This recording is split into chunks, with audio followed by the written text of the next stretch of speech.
रविवार को शहर के एक निजी बैंक्वेट हॉल में जाप सुप्रीमो सह मधेपुरा के पूर्व सांसद राजेश रंजन उर्फ पप्पू यादव ने कोसी प्रमंडलीय युवा संवाद कार्यक्रम आयोजित कर आगामी 2024 चुनाव की शंखनाद कर दिया।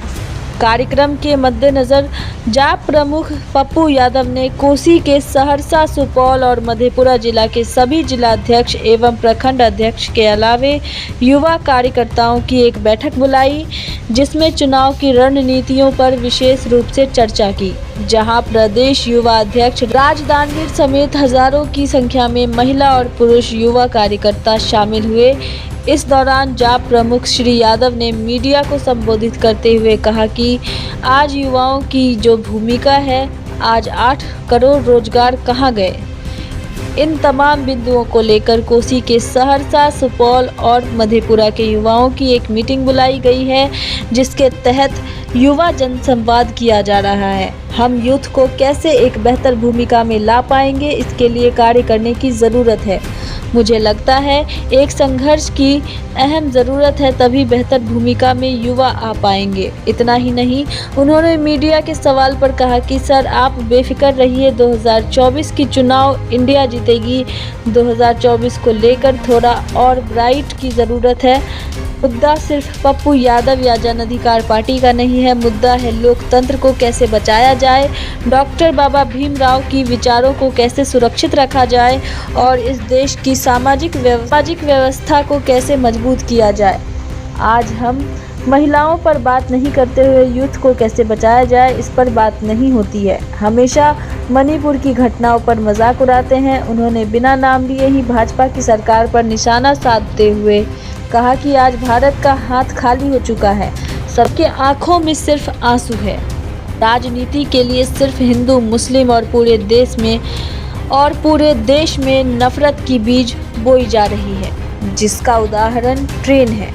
उन्होंने कहा कि इससे ज़्यादा आतंकवादी क्या हो सकता है। लगातार दलित और मुसलमानों पर हमले किए जा रहे हैं, साथ ही बाबा साहब और रविदास विचारकों पर भी हमला करवाया जा रहा है। उन्होंने एक सवाल के जवाब में कहा कि पप्पू यादव महागठबंधन का हिस्सा बनेगा कि नहीं, ये महागठबंधन को तय करना है, लेकिन पप्पू यादव इंडिया का हिस्सा बनकर चुनाव लड़ेगा। इतना ही नहीं, पप्पू यादव ने कहा मुझे के लोग ज़्यादा प्यार देंगे और महागठबंधन होगा, पप्पू यादव वहीं से चुनाव लड़ेगा। उन्होंने मधेपुरा और पूर्णिया के सवाल पर कहा, मैं कोसी सीमांचल को मजबूत कर एनडीए की एक भी सीट जाने नहीं दूंगा, जहां के लोग प्यार करेंगे वहीं से चुनाव लड़ूंगा। और बहुत क्लियर है इसमें युवाओं की जो भूमिका है, जो नौकरी, जो रोजगार के सवाल पर 8 करोड़ रोजगार कहाँ गए। और बिहार में जो स्थिति है जिसमें युवा कंप्लीट खाली हो चुका है, युवाओं के हाथ में सट्टा, मटका, फॉरेक्स, ड्रग्स जा चुका है।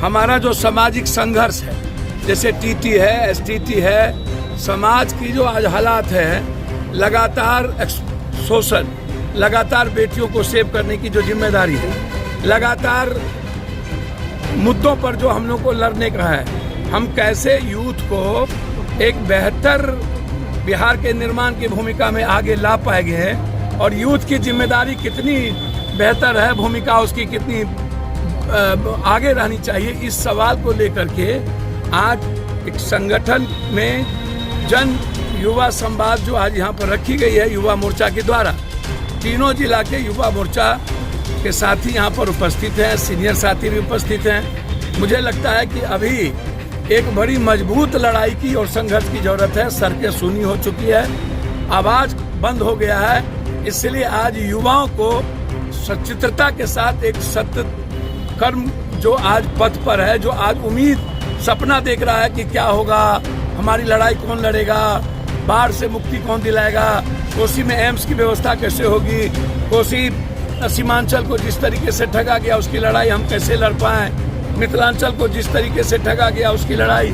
बिल्कुल गरीबी जो आज हमारे लिए अभिशाप बन गया, बेरोजगारी, गरीबी, बीमारी जो हालात हैं, उसमें युवाओं की भूमिका सबसे सर्वोच्च है, सर्वोत्तम है। इसीलिए आज इतने बड़े युवा संवाद की प्रक्रिया को रखा गया है और मैं उम्मीद करता हूं कि मधेपुरा को सीमांचल, सहरसा और सुपौल जिस तरीके की परिस्थितियों का आज शिकार होता जा रहा है, उसमें एक बड़ी लड़ाई और बड़े संघर्ष और बड़े पदयात्रा की जरूरी है। जैसे बिजली में लूट हो रहा है, हर डबल बिजली ले लिया जा रहा है, कटौती हो रही है बिजली में, बिजली हमको मिलती नहीं है, 24,000 के बिल दे देते हैं, हर दिन 500-600 का डबल बिल दे देते हैं। स्मार्ट मीटर आतंक मीटर हो गया है। इंजीनियर और एक्जीक्यूटिव इंजीनियर ये कंप्लीट रावण बन के बैठ गया है। गिर दृष्टि और जबरदस्ती मीटर हमारे 8,000-9,000 में मीटर नया नया खरीदा जा रहा है, तो कौन आवाज उठाएगा? लड़ाई कौन लड़ेगा? सर 2024 को किस रूप में देख रहे हैं आप? सर आप बेफिक्र रहिए, 2024 इंडिया जीतेगी।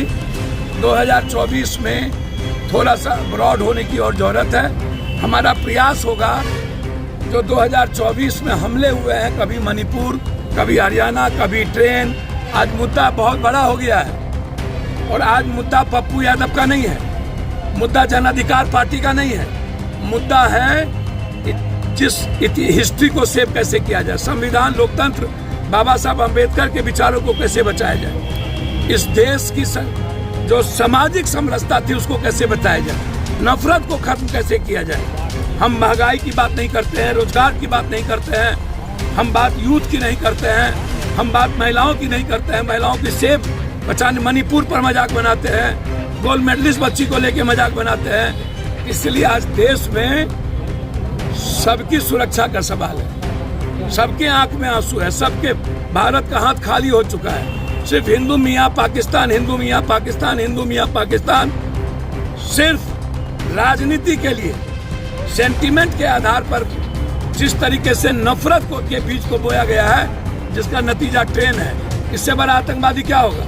हरियाणा है, लगातार ईसाई पर हमला, दलितों पर हमला, मुसलमानों पर हमला, लगातार बाबा साहब अम्बेडकर और राम संत रविदास वाल्मीकि के चाहने वालों पर हमला हो रहा है, लगातार समाज में बांटा जा रहा है जाति के आधार पर।